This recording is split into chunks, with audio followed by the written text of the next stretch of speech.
રામ બાપુએ ઊભું કર્યું છે. આપણે સૌ આજથી લઈ અને 7 દિવસ સુધી શ્રીમદ ભાગવત ના માધ્યમથી દ્વારકાનાથની વાતો કરીશું, શ્રી કૃષ્ણની લીલાઓનું ગાયન કરીશું. ભગવાને જે ઉપદેશ આપ્યા છે ભગવદ્ ગીતામાં વચન દ્વારા અને શ્રીમદ ભાગવતમાં પોતાની લીલા દ્વારા એ ઉપદેશોનું સ્મરણ કરીશું. જેમ પાણી ડોળું થઈ ગયું હોય, એ ડોળું પાણી પીવાય પણ નહીં, કારણ કે પ્રદૂષિત પાણીને કારણે જ મોટા ભાગના રોગ થતા હોય છે. પણ એ પાણી ડોળું છે એટલે ફેંકી ન દેવાય, કારણ કે પાણીની જ્યાં તકલીફ હોય, માંડ માંડ પાણી મળતું હોય, એ પાણીને કેમ ફેંકી દે? जल है तो कल है ऐसा कहा जाता है. जल ही जीवन है. અને એટલા માટે આપણા વડીલો આપણને સમજાવે છે કે વાણી અને પાણી એ સમજીને વાપરો. વાણી વગર એ નહીં ચાલે અને પાણી વગર પણ નહીં ચાલે. પણ ડોળું પાણી પીવાય નહીં, અને પાણીની તકલીફ હોય એમાં ડોળું પાણી ફેંકી પણ ન દેવાય, પણ એ પાણીને નિર્મળ કરવું જોઈએ. એક ઉપાય તો એ છે કે ગળને ગાળો. વસ્ત્રપૂતમ પીબેત જલમ, આવી શાસ્ત્રની આજ્ઞા છે. વસ્ત્રથી પવિત્ર કરી અને એ જળને પીવું. એનો અર્થ બેનો, ગળનું બાંધવું, ગળને ગાળીને પીવું. એમાં પૂરા આવે, એમાં બીજા બધો કચરો આવે અને આપણા પેટમાં જાય, એ બરાબર નહીં. જેમ પાણી પ્રદૂષિત હોય છે અને શરીરની અંદર અનેક પ્રકારના રોગ ઉત્પન્ન કરે, એમ ઘણીવાર આપણી વાણી પણ પ્રદૂષિત થઈ જાય છે. અને પ્રદૂષિત વાણી એ સાંભળવાથી, બોલવાથી આપણા મનની અંદર રાગદ્વેષના રોગ ઉત્પન્ન થાય. તો પછી જેમ શરીરને કષ્ટ પડે, એમ મનને ક્યાંય ચેન ન હોય, શાંતિ ન હોય, મનમાં વ્યગ્રતા હોય, અશાંતિ હોય. આપણી હાવ તળપદી ભાષાનો શબ્દ છે અહક થાય, સુખ ન લાગે, અહક થાય. એટલે વાણી અને પાણી એ બંને દૂષિત ન હોવા જોઈએ.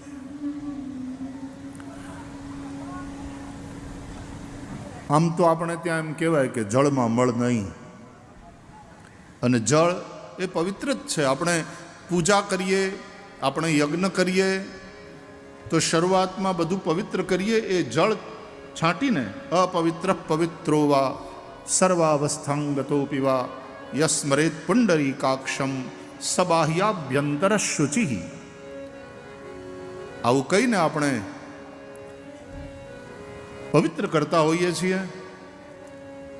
આપણી જાતના ઉપર પણ માર્જન કરવાનું અને પોતાની જાતને પવિત્ર કરવાની, અને જે કંઈ પૂજા દ્રવ્યો હોય જેનાથી આપણે ભગવાનની પૂજા કરવાની છે, એ બધા પૂજા દ્રવ્યોને પણ પાણીથી પવિત્ર કરવાના. પાણી પવિત્ર જ છે અને પવિત્ર કરનાર છે.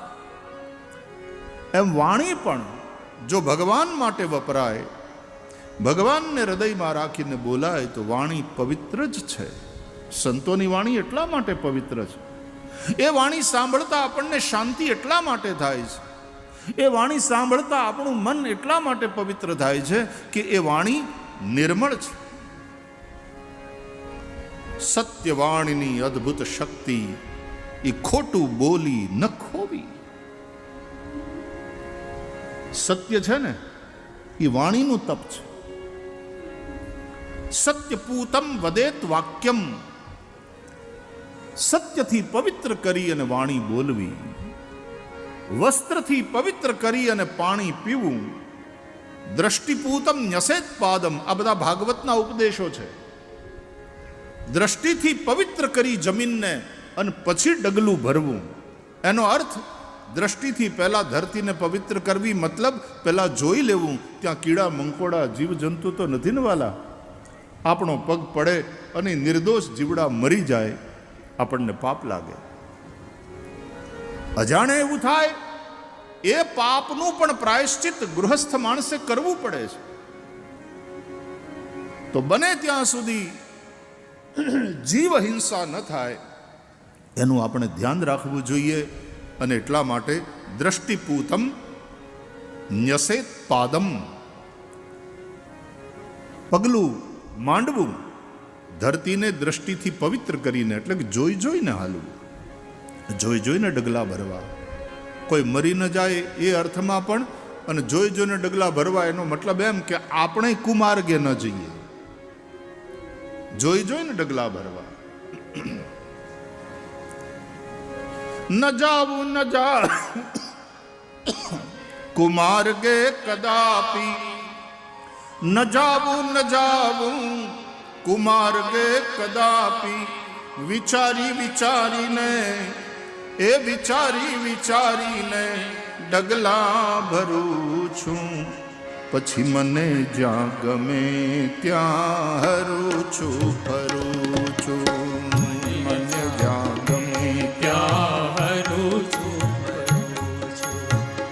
વિચારી વિચારીને વિચારી વિચારીને ડગલા ભરું છું, મને જ્યાં ગમે ત્યાં હરું છું ફરું છું, મને જ્યાં ગમે ત્યાં હરું છું ફરું છું. શું પૂછો મુજને કે હું શું કરું છું, શું પૂછો મુજને કે હું શું કરું છું, મને જ્યાં ગમે ત્યાં હરું છું ફરું છું, મને જ્યાં ગમે ત્યાં હરું છું. પૃથ્વીના પટ ઉપર ભગવાને આપણને રમતા મૂક્યા છે. ફરો, આનંદ કરો જ્યાં ગમે ત્યાં. તમને જ્યાં ગોઠે ત્યાં તમે રહો, પણ જ્યાં જાઓ ત્યાં સમજી વિચારીને જાઓ. જે દિશામાં ડગલા ભરો સમજી વિચારીને ભરો. આવી સીધી સાદી વાત. દ્રષ્ટિપૂતમ ન્યસેત પાદમ.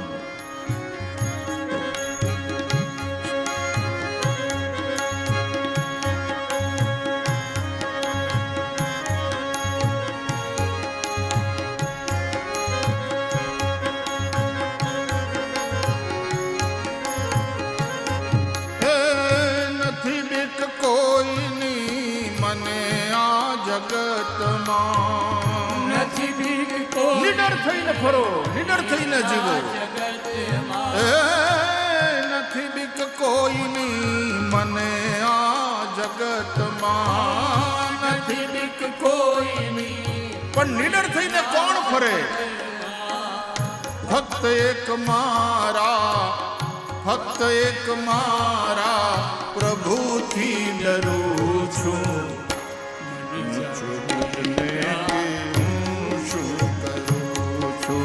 મને જ્યાં ગમે ત્યાં હરું છું.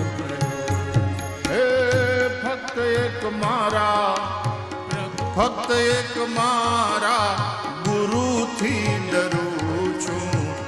શું પૂછો મુજને કે હું શું કરું છું, શું પૂછો મુજને હું શું કરું છું.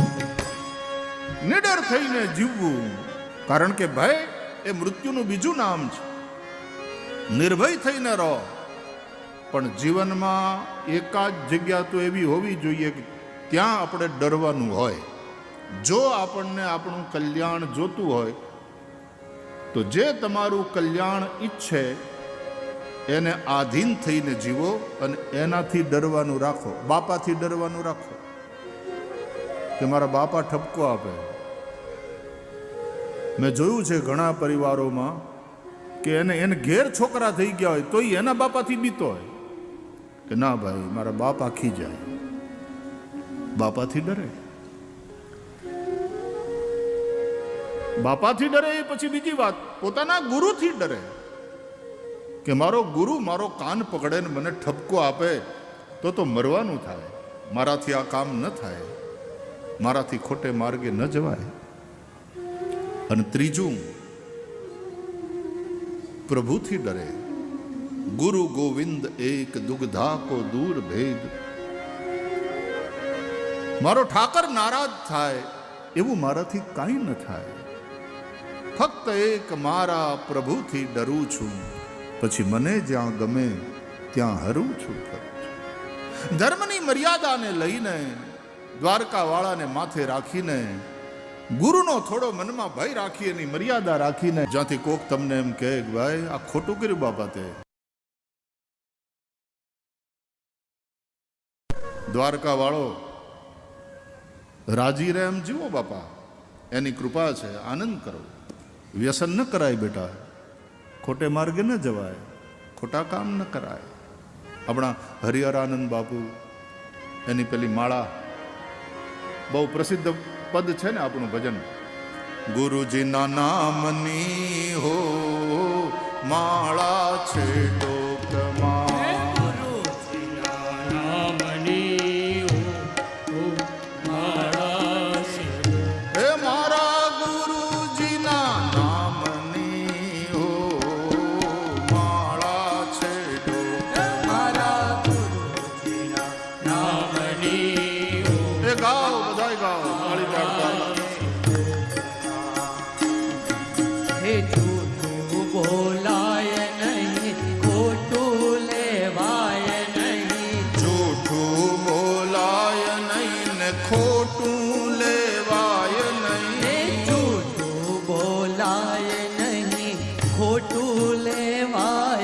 આપણે જૂઠું બોલાય નહીં, ખોટું લેવાય નહીં, અવળું ચલાય નહીં હો માળા.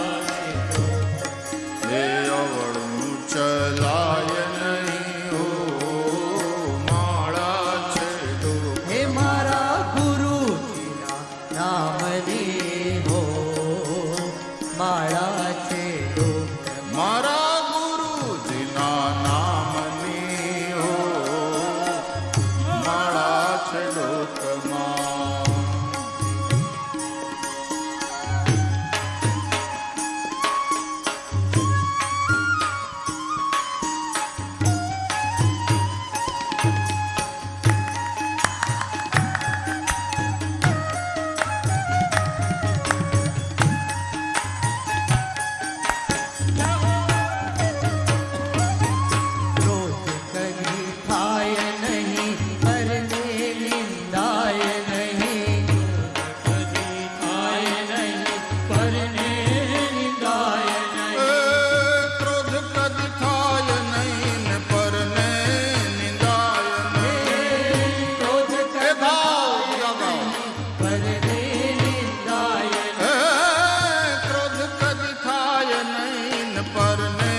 મર્યાદાથી આપણે બધા બંધાયેલા છીએ. એ મર્યાદાનું નામ જ છે ધર્મ.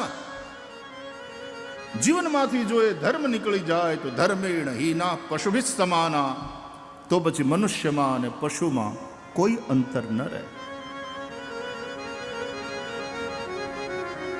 બરવાડ સમાજ પશુપાલક સમાજ છે, માલધારી મેનલી. અત્યારે તો તમે ઘણું બધું કરો છો અને ભગવાનની દયા છે ખૂબ. જમીનમાં, બીજામાં, ત્રીજામાં, ઉદ્યોગમાં, ધંધામાં ઘણું બધું તમે કરો છો. ગુરુ મહારાજની કૃપાથી, ઠાકોરજીની દયા, મોટાભાગના સુખી છે. શિક્ષણ પણ ધીમે ધીમે વધતું જાય છે. પણ મૂળે પશુપાલક. દ્વારકાનાથ માટે એટલા માટે પ્રેમ, એ એટલા માટે આપણો ઈષ્ટ, એને એટલા માટે ધણી ધાર્યો કે એ ગોપાલ છે, પશુપાલક છે. આ શ્રીમદ ભાગવત અહીં લખ્યું જ ને તમે, શ્રીમદ ભાગવત ગોપ જ્ઞાન ગાથા. કૃષ્ણ પણ ગોપ છે, તમે બધાય ગોપ છો. ગોવાળિયો, એ ગોવાળિયામાં કૃષ્ણ વડો ગોવાળિયો. 360 એ ગોવાળ ટોળે મળ્યા, એમાં વડો રે ગોવાળિયો કોણ થાશે?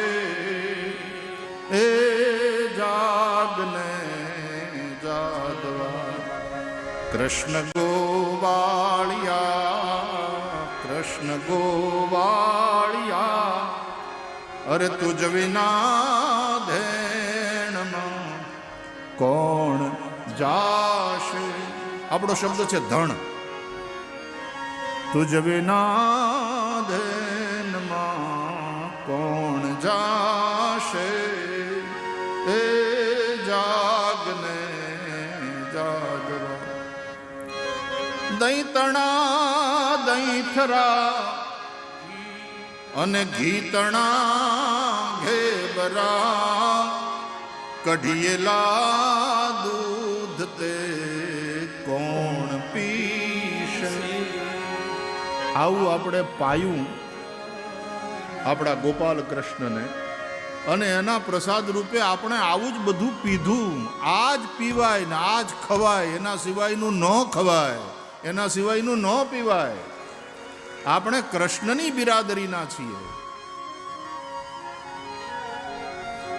માલધારી પોતે દૂધ પીવાને બદલે પોતે ઘી રોટલા એવું ચોખ્ખું ખાવાને બદલે દૂધ ભરી દે ડેરીઓમાં.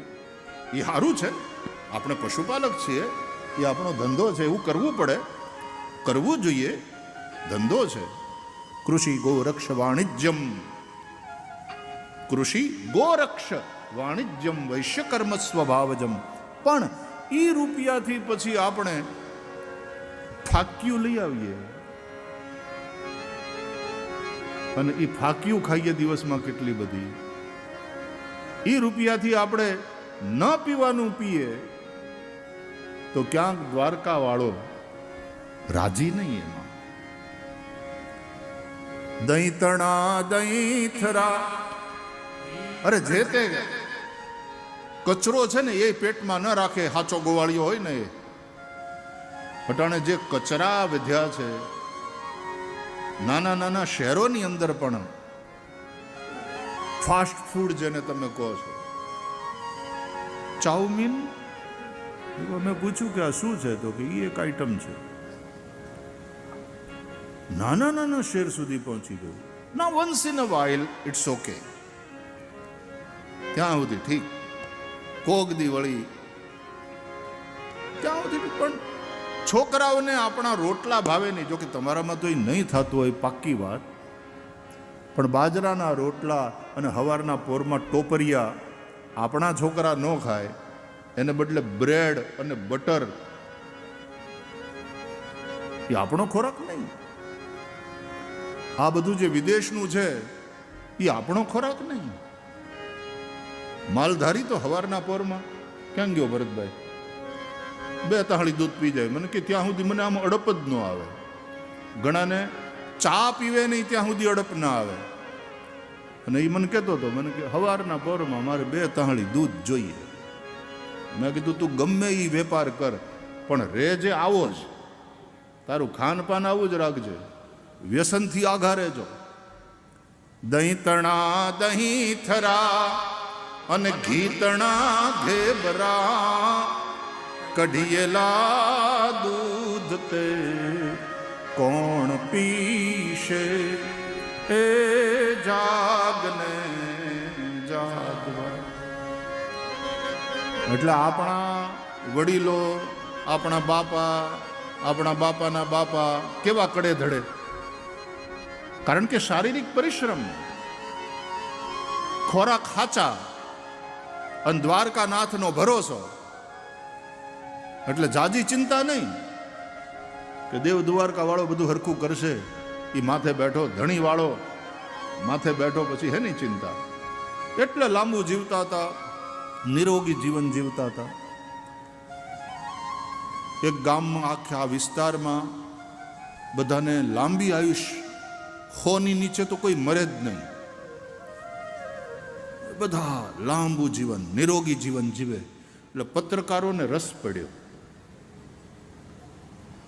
તો એ ગામમાં ગયા કે ભાઈ આપણે ઇન્ટરવ્યૂ કરીએ આ બધાનું, આ દેખાડવું જોઈએ, આપણે લોકો સુધી આ વાત પહોંચાડવી જોઈએ. તો એ પત્રકારો ગયા એ ગામમાં, લોકોને મળ્યા કે ભાઈ તમારા ગામમાં બધા 100 વર્ષની ઉપર જીવે છે, એ વાત સાચી? તો હા, હાવ સાચી વાત. અમારા ગામમાં 100ની પહેલાં તો કોઈ જાતું જ નથી. અકાળ મૃત્યુ અમારે ત્યાં થતું નથી. મોટા પહેલાં નાના મરતા નથી. મોટાએ નાનાને કાંધ આપવી પડતી નથી. આ રામરાજ્યની એક નિશાની છે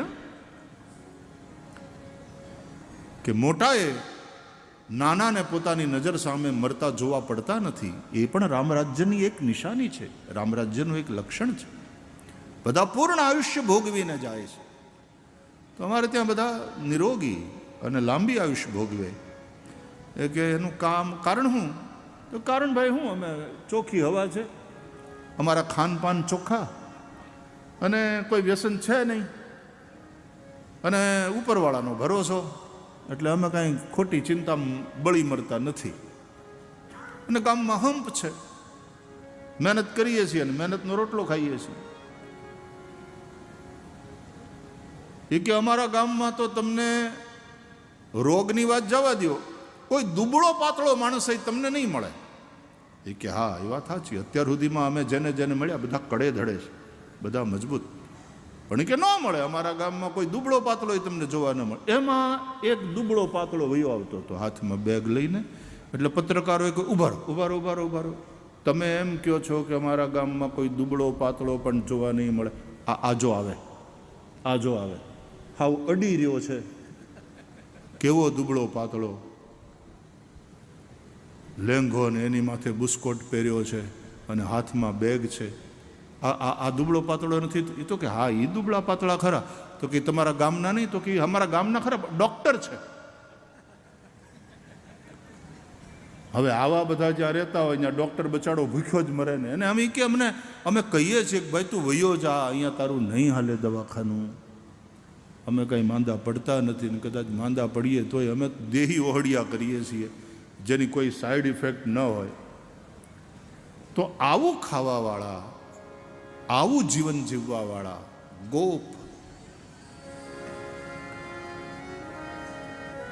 આ ગોપ જ્ઞાન ગાથા છે. એમાં વડો રે ગોવાળિયો કોણ થશે?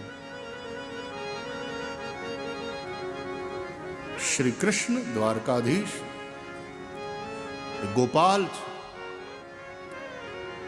તમે બધા પશુપાલક છો. ભગવાન શિવ પશુપતિ છે.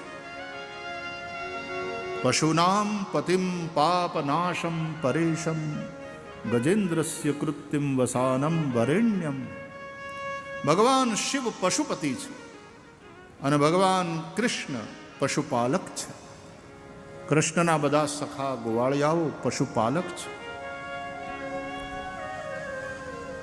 પશુપતિ મહાદેવ.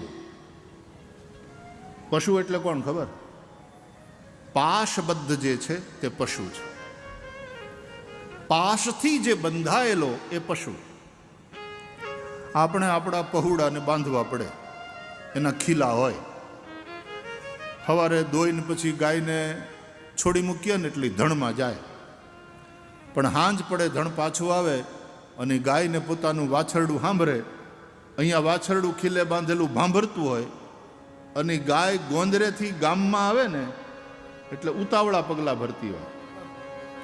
પણ એમાંય પોતાની શેરીમાં જ્યાં પહોંચે અને પોતાના વાછરડાને ભાંભરતું સાંભળે ત્યાંથી તો ગાય હળી મૂકે, દોટ મૂકે અને પોતાના વાછરડા પાસે જાય, વાછરડાને ચાટવા માંડે, વાછરડું ધાવવા માંડે ગાયને.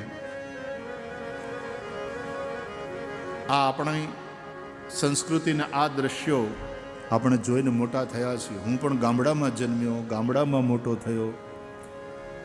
હું તે ગાયને ધણમાં મૂકવા જાતો. મેં તે ઢૂંઢિયાની વાહે માંડવી ખેંચી છે. મેં તે મરણા હેંક્યા છે ખળાવાડીમાં પગર નાખ્યા પછી. રાતના વાહુ એના માટે પણ ખેતરમાં ગયા છીએ. આ એરોપ્લેનમાં તો હમણાં ફરતા થયા, જ્યારથી આ કથાની દોડાદોડી વધી ત્યારથી. બાકી ગામડાનું જીવન જીવ્યા છીએ અને તેથી એની મજા પણ માણી છે એટલે ખબર છે.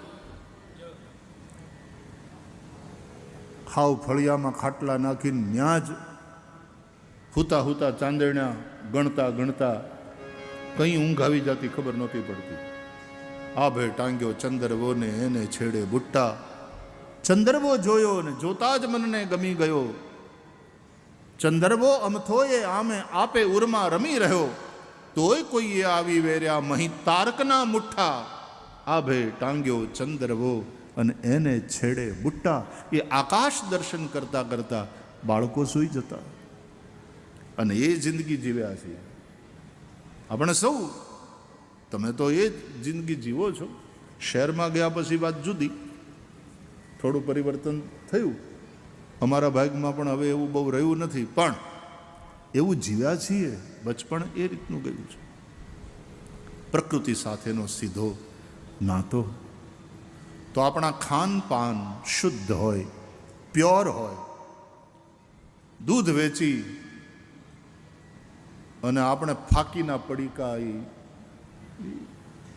મને તો પહેલાં ખબર નહોતી કે આ ફાકી માવા.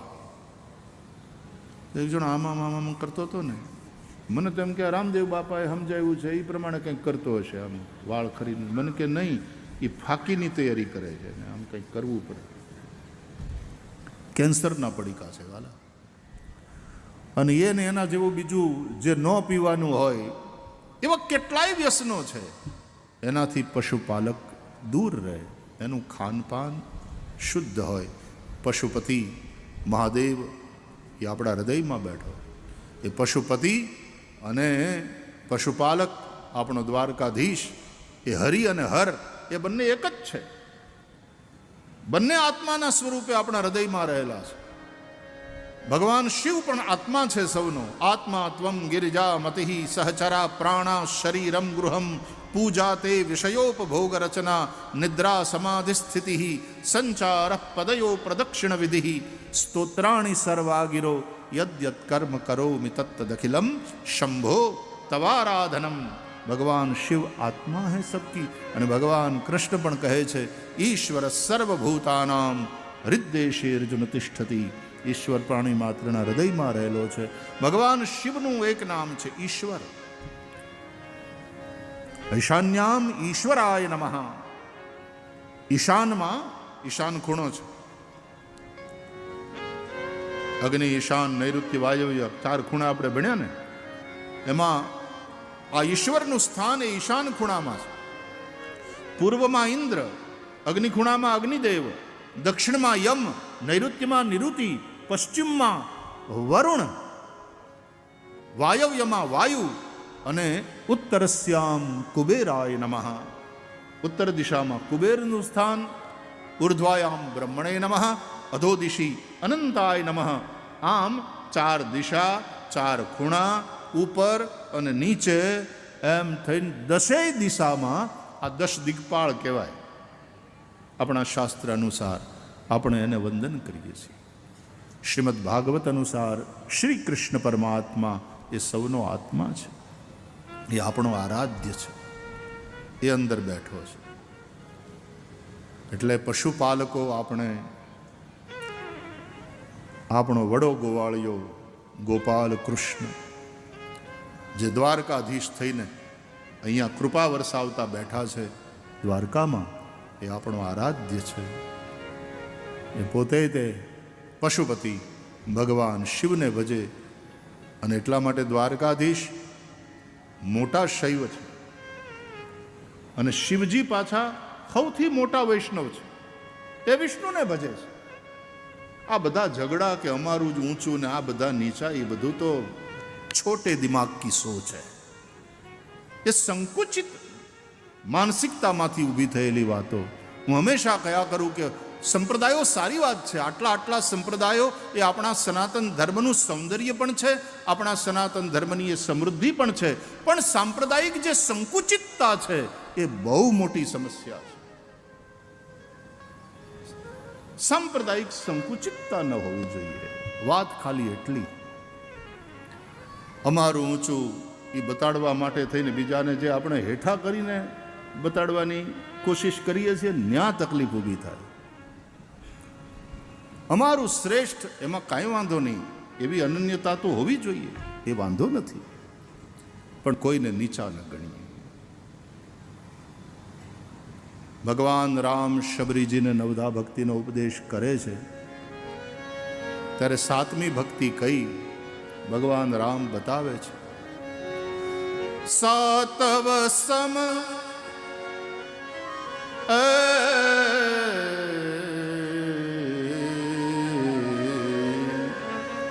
સાતવ સમ મોહી માય જગ દેખા.